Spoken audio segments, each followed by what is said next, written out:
I'd like to welcome you to the Hunter model, which is a direct instruction series of 8 steps to form a direct instruction strategy model. Every time you face a new class, the kids sitting in front of you, whether they be third graders or 12th graders or even graduate students, they want to know, why should I listen to you? Do you have any credibility? And then second, why do I need to really be here? Why do I need to learn this? And why is it important to me?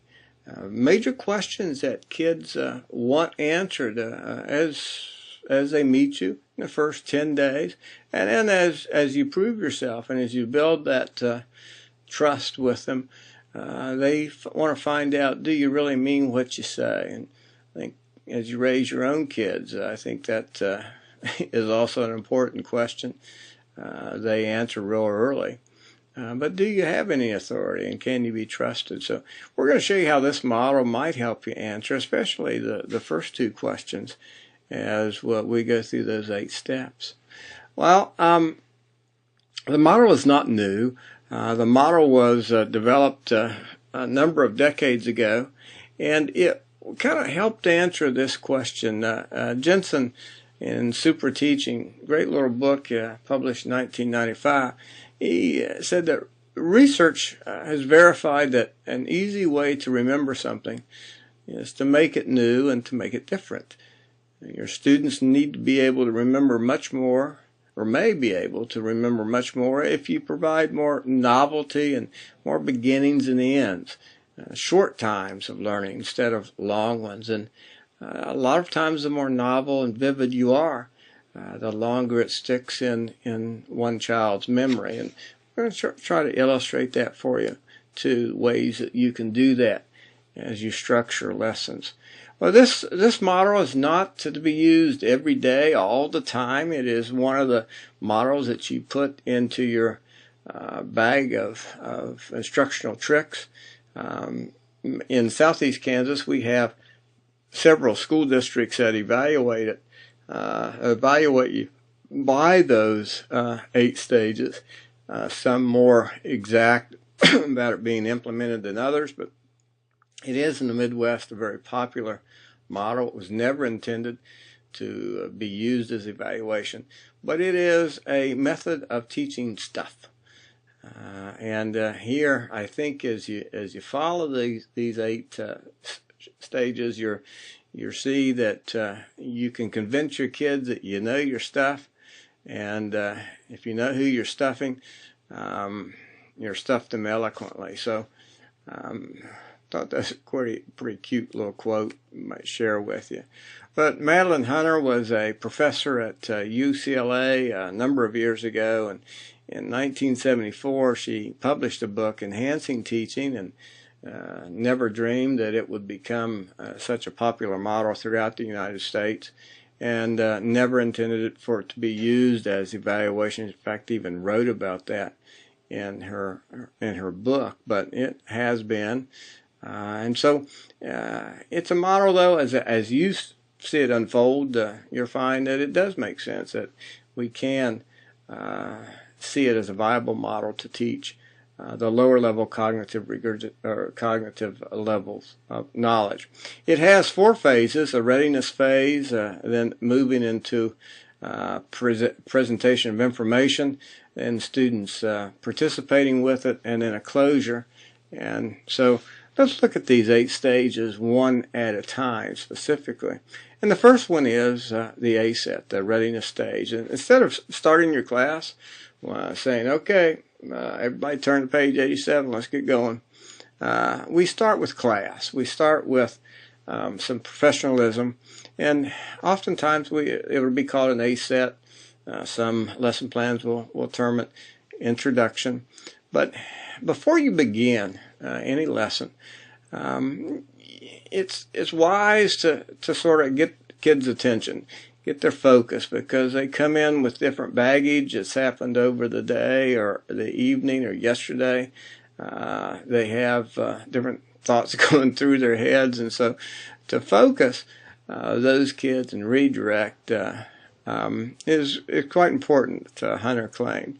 But it's a mental focus where you're going to turn the mind of the learner to something in his past that he's going to connect with what you're going to learn today. It's a simple process of connecting and transferring. But here's some of the key attributes and how you might use it. Somehow, if you can connect your major objectives, what you want the kid to learn today, to something that he knows in the past, higher probability that it could be easily recalled or to move easier into long-term memory. The ASET, whatever you use, has to be connected to the objective. It can't be out in left field and really not relate to what you're going to talk about today. But there has to be an analogy, a connection can be made, and it needs to involve the individual learner into going into his past. We can use it a number of places. To begin a lesson, typically, is where it's found, but as you transition into maybe the second objective of the day or another objective, it sometimes could be quickly used to connect that objective to the new learning material, or after a class announcement or a fire drill where you got to refocus, get them back on task. You get that focus back onto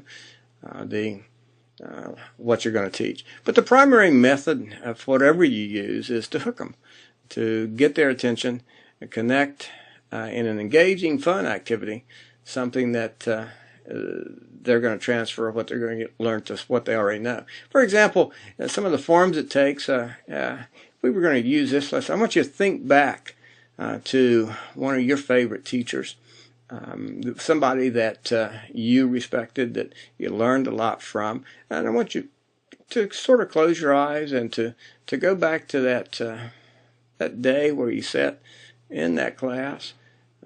Can you remember where you're sitting? Who you were behind or beside?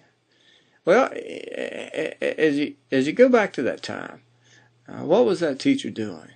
What was happening in your classroom? What characteristics did you see him pursue as that lesson transpires? And as you think through that, if you were in class, I'd ask, and many of you, what the name of the teacher was and what that teacher was doing and why you like that.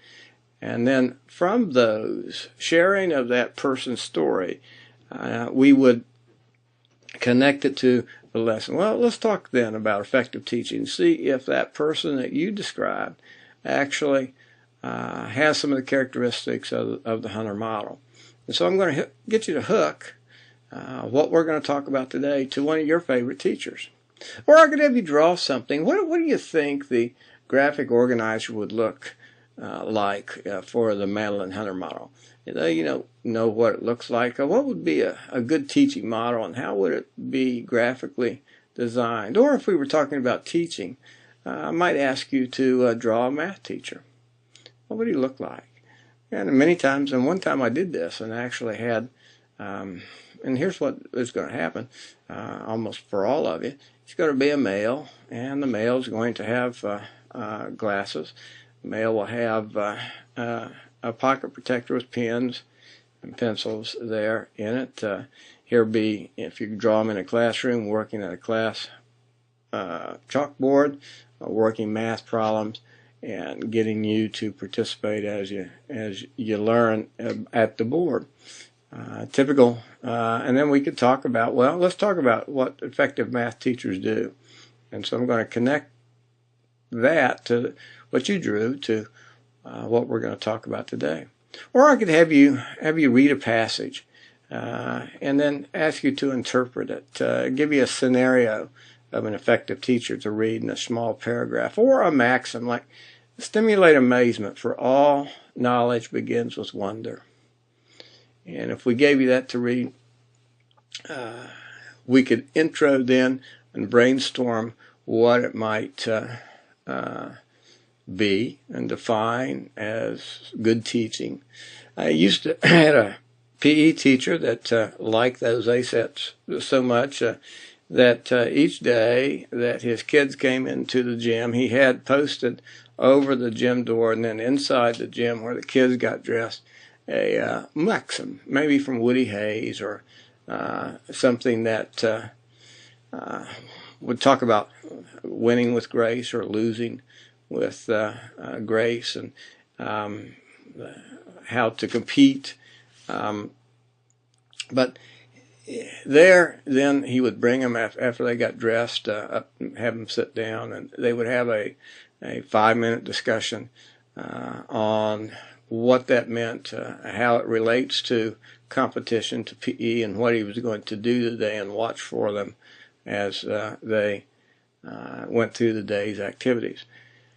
You could have them write something. If you're an English teacher, it could be, if you've been looking at and reading a novel, what might be the end of the story. Or I want you to write the 5 characteristics of an effective teacher. What do you think they would be? And then to share those brainstorms. And then we could put them on the board. And then as we talked about effective teaching, that was my lesson for the day and the objective for the day, then we would check them off as we talked about them. Or I could play a song, I could play a recording of a speech or a video, either one of those two, and then connect it to what we were going to talk about today, how our topic is related to that video, or actually have them do something to demonstrate just a fun activity. So all of these could be ASETs, and there's many more. In fact, we're going to give you a list of over 50 different student participation energizers. Many of them, about 19 of them, could be used as possible ASET activities. Just fun, novel ways to capture kids' attention. Some will fit elementary, and some middle school better, and some high school. But in the Educator's Book of Secrets, you'll find well over 50 of those under student participation energizers. But the whole purpose of an ASET is to stimulate amazement, to get them to wonder, and to relate it to something they already know. Because when kids are interested, they will work hard to figure it out. So that's your task in an ASET. Could take 5 minutes, could take 2 minutes, it could take, in fact, a whole class period sometimes to introduce something kind of cool. So spend some time on an ASET to hook them, to capture their attention. It's well worth your time to spend to get them interested in what you're going to talk about. Then secondly, you move to a phase where you tell them what they're going to learn, and the part we oftentimes leave out is why. What are your kids going to learn today? It's simply, it could take 1 minute, 2 minutes. It's what they're going to be able to do at the end of the lesson, and then why it's important. Many in the Effective Schools movement were taught to put their objectives on the board. Or in middle schools, you would write the objective in your daily planner. And then the objectives would become what the test questions would be. In fact, in this course, you'll find the major lower level cognitive objectives that we listed in the syllabus will be your test questions. We're not going to play games with it, but we are going to tell you well ahead of time exactly what you're going to learn. And then a question as we go through on the integrity videos is, well, hopefully answer why. But that why is very important. Telling kids why they need to know this information, again, hooks them. Because so many kids see schools as not important in their lives, not relevant, but showing them how it could be useful is a major key. And if your answers are Well, I had to learn it in college. So are you. Well, yeah. Old Kent Runyon's reply to that would be, well, if I have to learn it in college, I'm going to learn it then in college. I don't care to listen to you. But why is it going to be important that they learn that? And that's a tough question to answer for kids. But in this model, you will teach to the objective. As kids come into the to the room, you have so many of them say, "Well, are we going to do anything important today?" To stop that from happening, one of the easiest ways to answer that question is just put your objective on the board, so as soon as they come in, they know that's exactly what they're going to have to know at the end of the class period. In fact, when I teach this in front of a class, the objective for the Hunter model is for each student to be able to say the 8 stages backwards and forwards.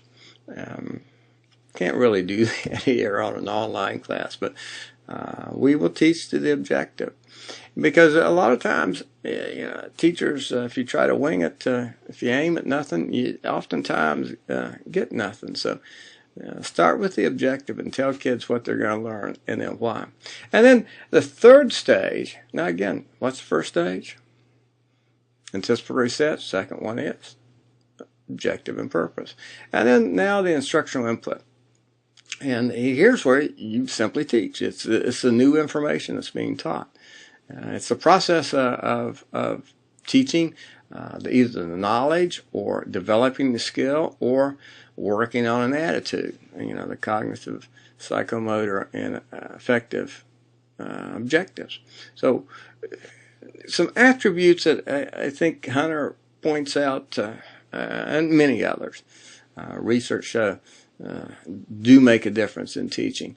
And one is that your teaching hopefully will be varied, it'll be novel, it'll be vivid. That is, you're not going to spend more than 20 minutes for secondary middle school kids doing the same thing. That is, you're going to have, especially if you're in a 90-minute block, 3 to 5 distinct teaching methodologies that you're going to use to involve kids.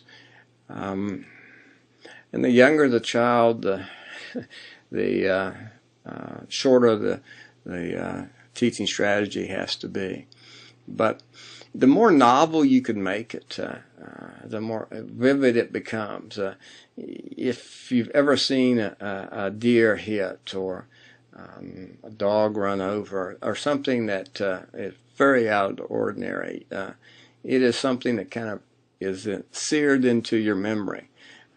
Not that I want you to hit a kid in class, but the more novel you teach it, the higher the probability they will remember it.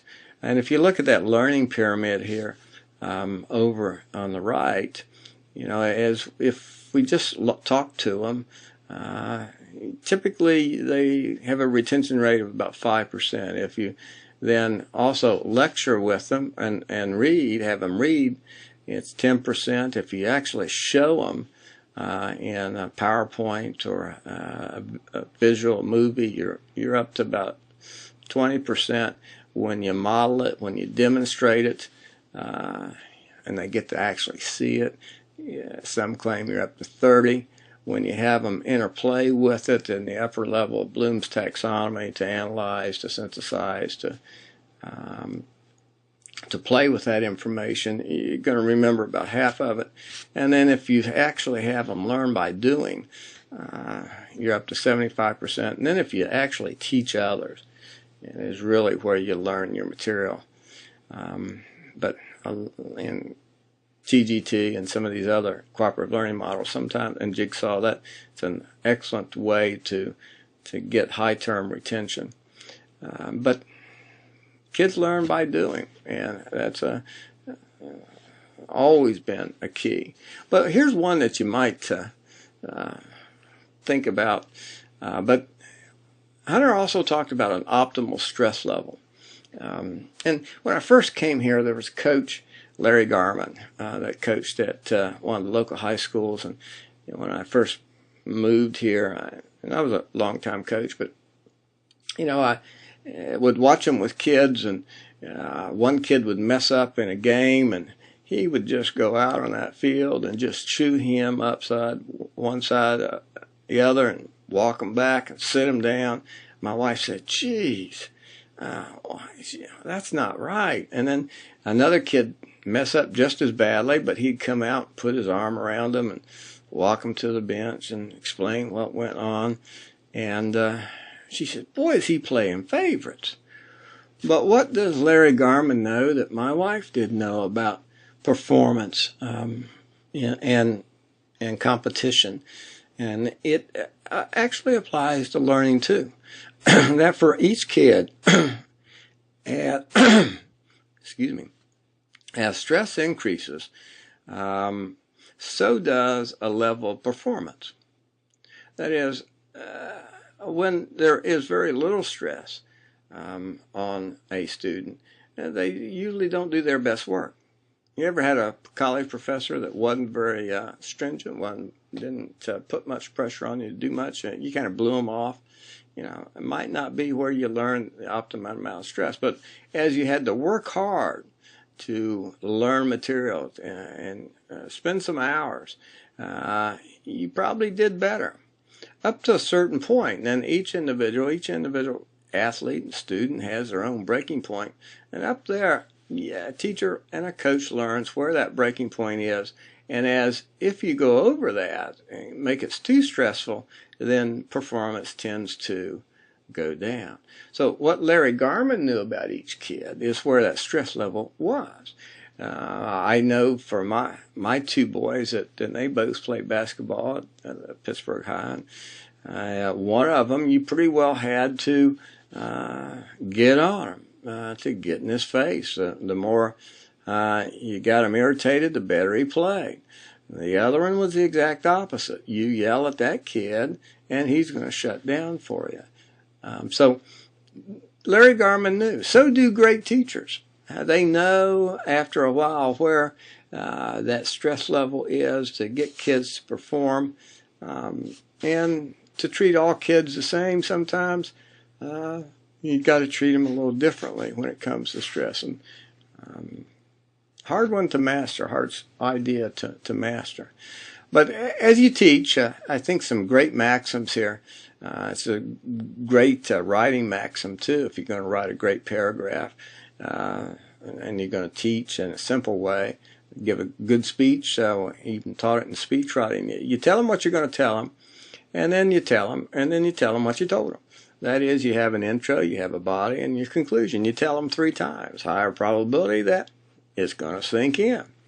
And as you teach, an easy way of looking maybe at bringing in different, our old way of looking at learning styles, if you say it, write it, and do it, you can pretty well guarantee that at least you're going to hit the visual, auditory, and tactile learners.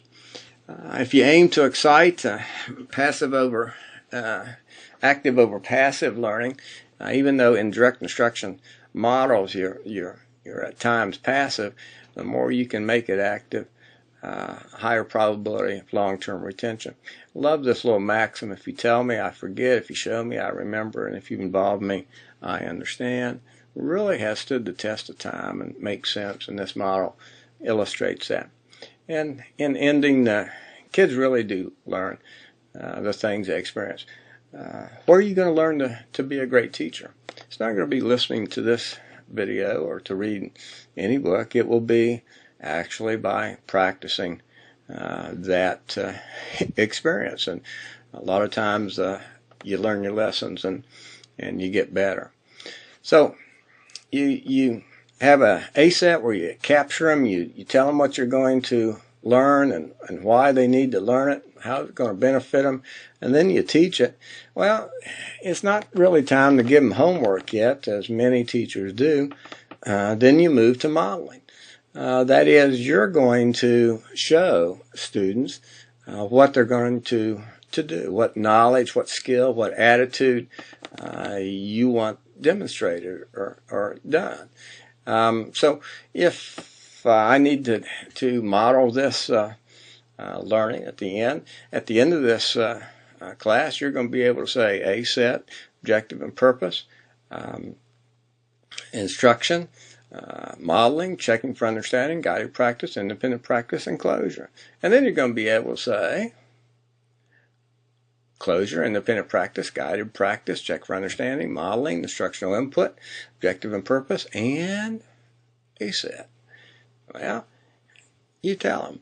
It's a process of demonstrating. For example, if I was a math teacher, now that I taught the Pythagorean theorem, I would work some problems on the board, and I would do most of the talking as I taught that.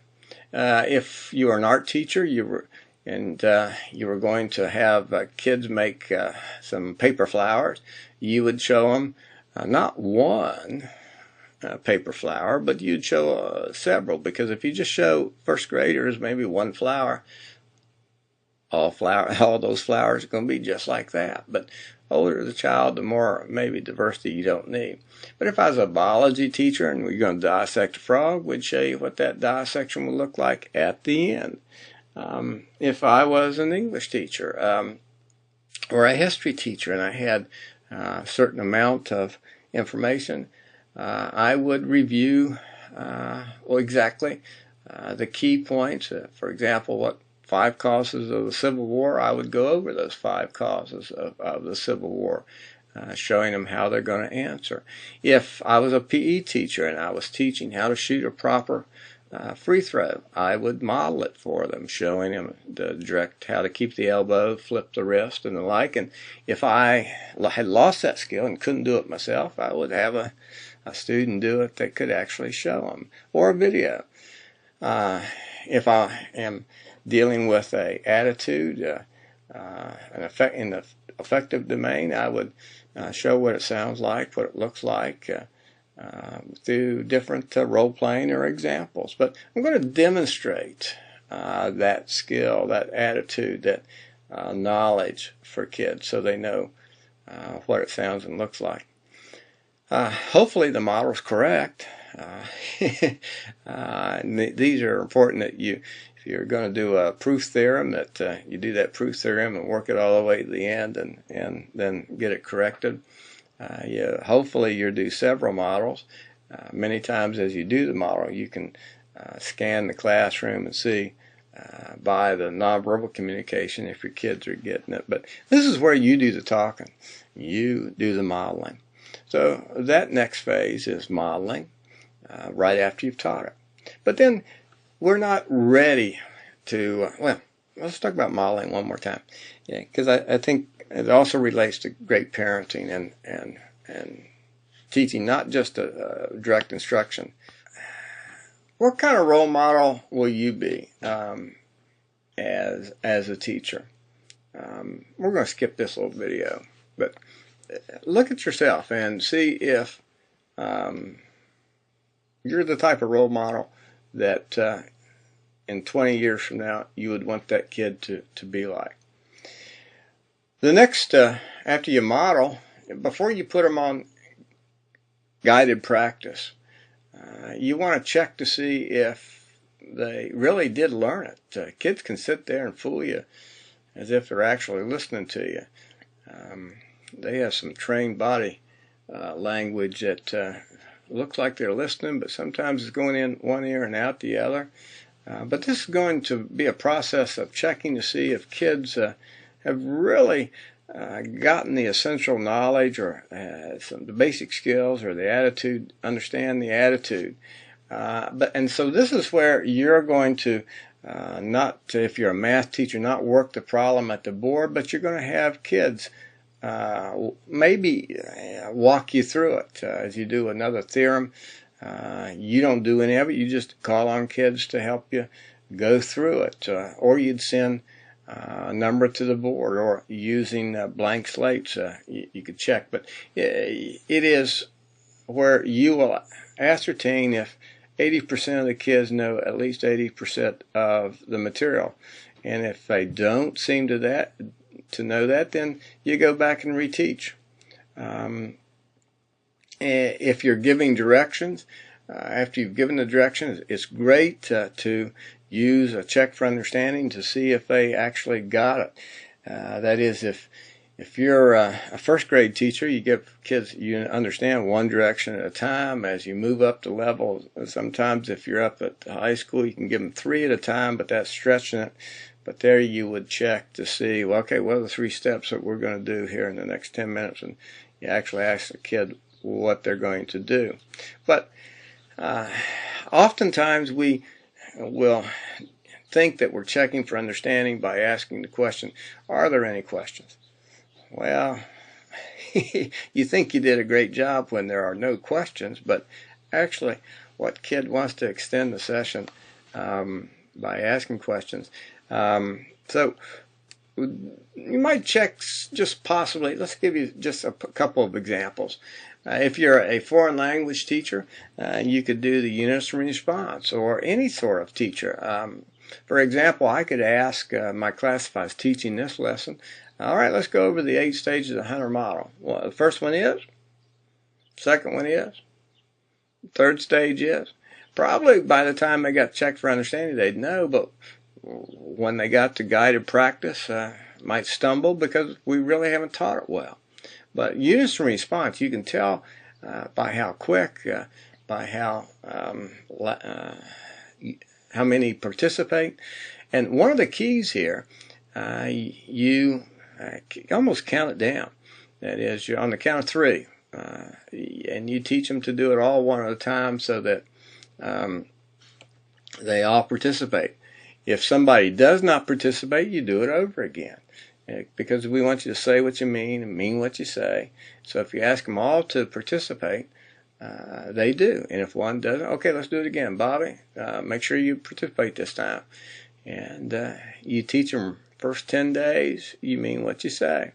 A great one Kagan gets credit for. I want you to turn to your partner. You got 30 seconds. I want you to go over the 8 stages of the Hunter model. Repeat them to one another. And then as you scan the classroom, you'll see who knows what. Can listen to them using their quiet voices.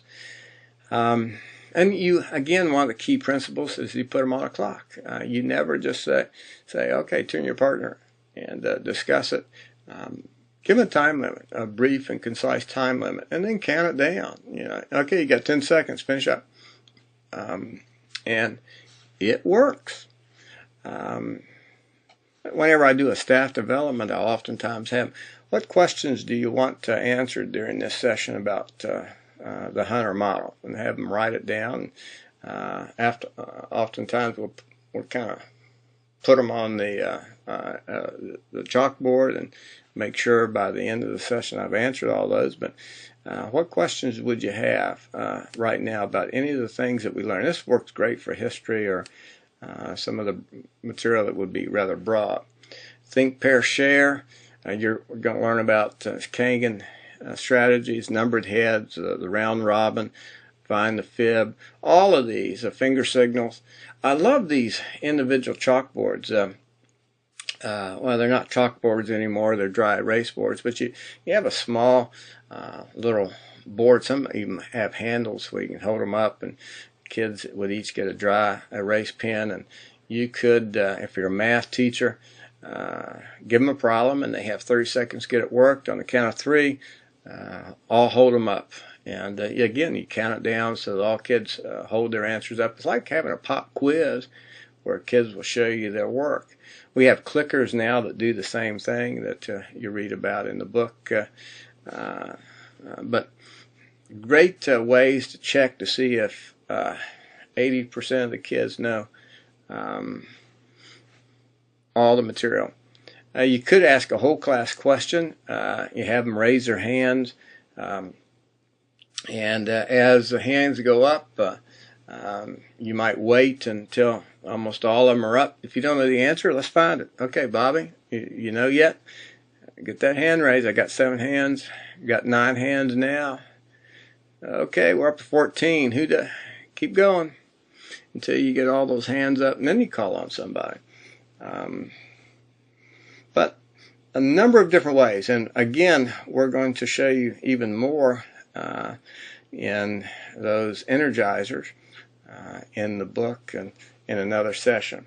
But learning is a matter of time. And just because you teach it that day or for that 50 minutes or 20 minutes, you think that, make the assumption that all the kids got it, but we just know that kids sometimes take longer to process than others. And so checking for understanding and then moving them to guided practice is the key. Well, guided practice is the next stage, and it's where you're going to give students the chance to practice what you taught while you're there. And again, you put them on the clock. It's a key to give them a time limit. It could be done through worksheets, send them to the board in math. They could be, if they have laptops, generated problems right on your laptops. They could be an experiment or a construction project real quickly done. Could even be a game that you play. But somehow you're going to get them to practice the material. And let's say if they're on a worksheet or on a math book, you're going to say, okay, let's do the first two. I'm going to give you 3 minutes, get the first two problems done, and then we'll check to see how many of those have it right before you put them on all of them doing it for the next 10 minutes or 15 minutes or whatever's left in class. And I would always end 5 minutes or so early so you can or at least put them on the clock 5 minutes early so that they have to work quickly to get them all done. Because if the Kent Runnions of the world, if you don't put them on a time sequence, he's just going to close his book because his girlfriend's going to do them tomorrow at lunch before I come to class. But here in this guided practice, you want your kids to be able to answer 80% of that material right. And you're going to monitor, you're going to work the room to make sure that every kid is working it right. Because does practice make perfect? Would you agree with that? Well, I wouldn't. I would say that practice makes permanent. The longer you have a kid repeat, it becomes more permanent. For example, if I ask my little 4-year-old grandson, Daniel, to go out, and I said, son, I want you to play in the NBA and get you a scholarship, go to college, so we're going to start working on free throws. So now as a 4-year-old, I want you to, before you come into lunch, make 50 free throws. And so I give him a regular ball, a 10-foot basket, and what would that little 4-year-old kid have to do? Well, he would have to shoot it underarm or throw it up or somehow just to get it that high, because he just can't always get it there. So if the kid does 100 of those, what have I taught him? If I wanted to make sure he was shooting it right, that he had proper form, I wasn't teaching that. Now, practice makes permanent. So if you want him to do it correctly, perfect practice makes perfect. So that homework, that guided practice, should be done correctly. Because if a kid comes home back to class tomorrow with them all done incorrectly, what have you taught them? How to do it incorrectly. And so to make sure that they're on the right page and doing it correctly, you're going to be on your feet. You're going to work the room. I love this maxim, a teacher on his or her feet is worth two in the seat, where you're not going to be like Mr. Ditto in the movie Teachers, where throughout the movie you see about every 10 minutes the bell ring and kids come into this older gentleman's class, and he's sitting at the front of his desk reading the newspaper. On the left side of his desk he's got worksheets, and kids pick them up as they come in, and then the bell later on, 5-10 minutes down, the bell rings and you see the kids exit and they put their worksheets down. He's still reading the paper. He hadn't gotten up. So as the credits were rolling at the end of the movie, you see the janitor comes in and the teacher's still reading his paper. And what we find happens, he's died, rigor mortis set in, and kids have been conditioned to just doing worksheets that he made no difference. And so we don't want you to be that guy. Hopefully, as kids work, you'll work in the room.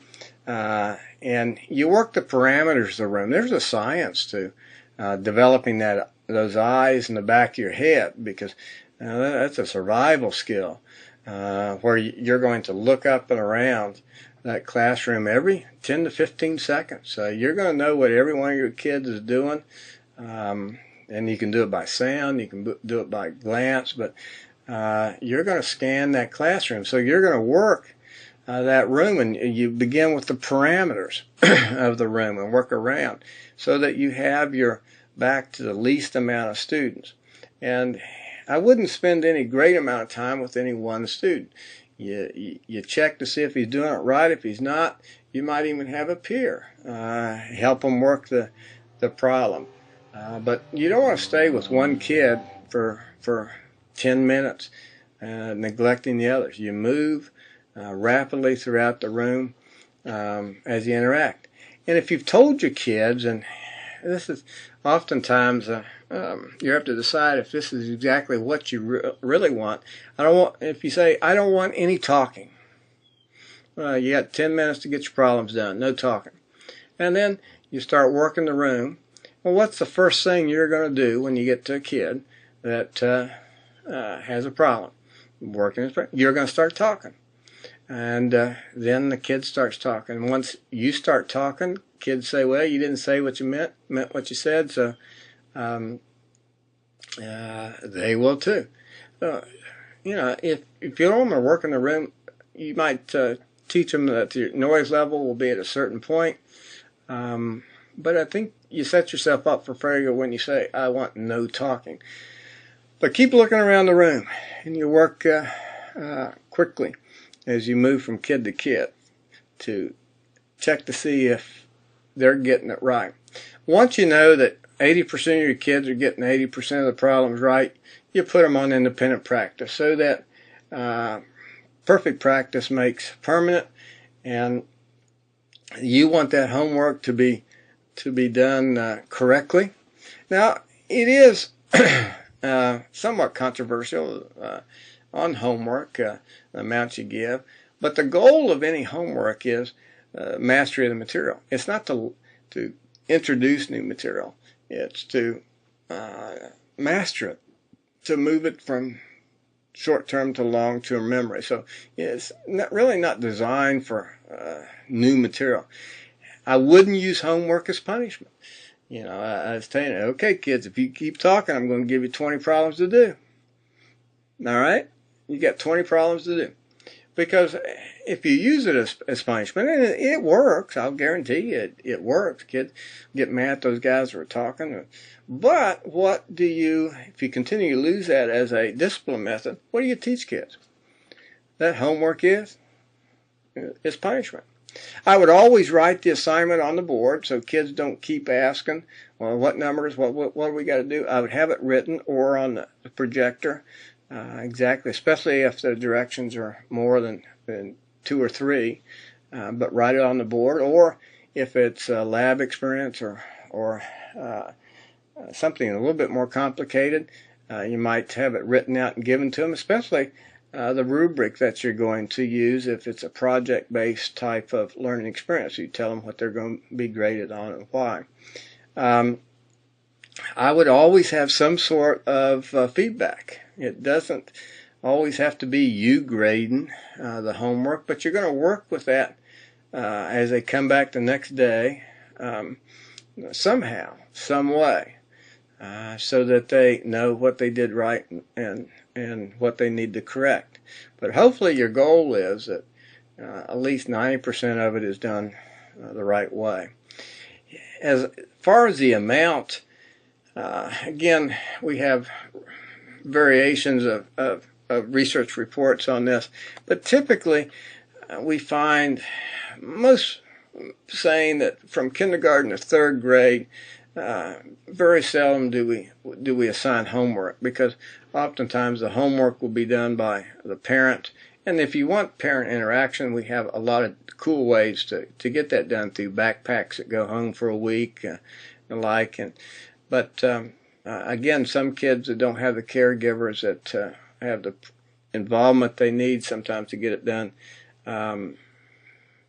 you find you have some variation who gets it done. But K through 3, typically not much there.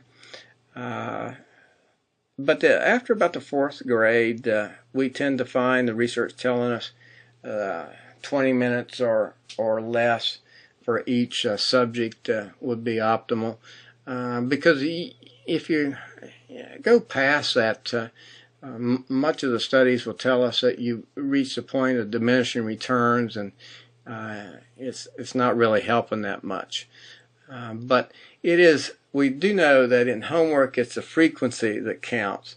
It's not the amount of homework, but it's how often that you do it. For example, would it be best that we give homework every night in a math class for 20 minutes, except maybe for Fridays, but you do it every night for 20 minutes, or would it be more logical to give them homework for 120 minutes on Wednesday?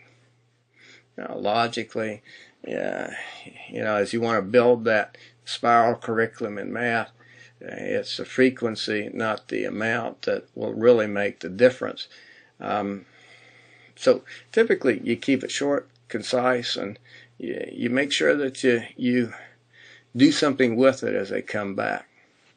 Well, so we've had objective and purpose. We've had anticipatory set, objective and purpose. We've had instructional input. We've modeled it. We've checked to see if the kids can do it. And we've put them on guided practice. Now we've given them homework to develop that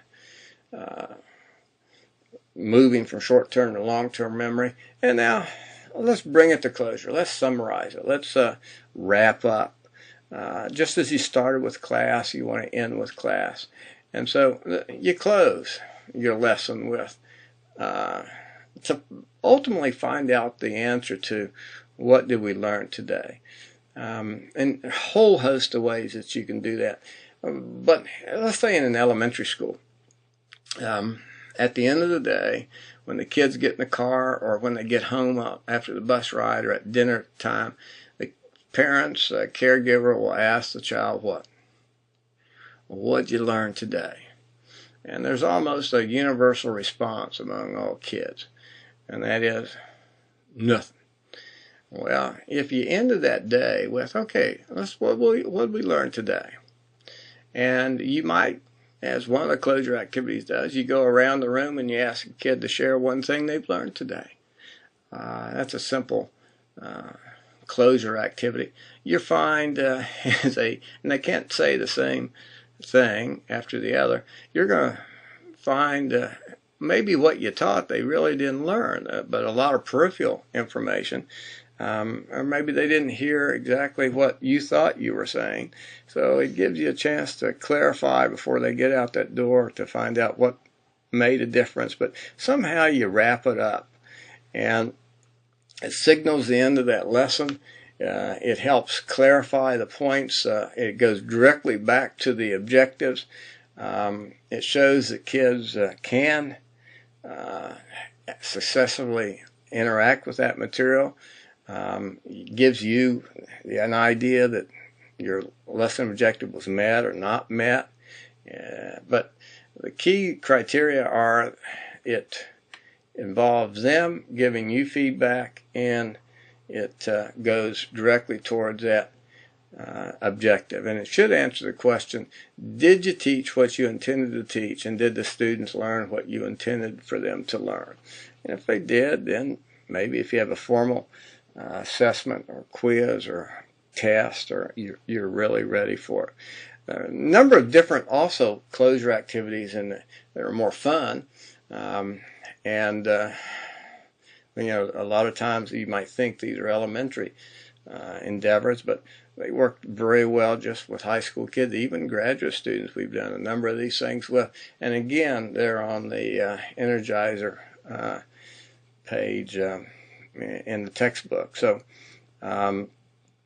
as you end your look at the Hunter model, would like for you to construct a lesson plan using the the 8 steps. And typically in this sort of Hunter model lesson plan, you briefly highlight your A set, how you're going to introduce it, what kids are going to learn, what's your objective, what are you going to tell them, and then your instructional methods, how you're going to teach it. And I would always try to put the time limits in there to give you a idea of how much time you got, how you're going to model it, how you're going to check for understanding what are these techniques you're going to use, what problems you're going to have them do for guided practice, and what are you going to give them for homework.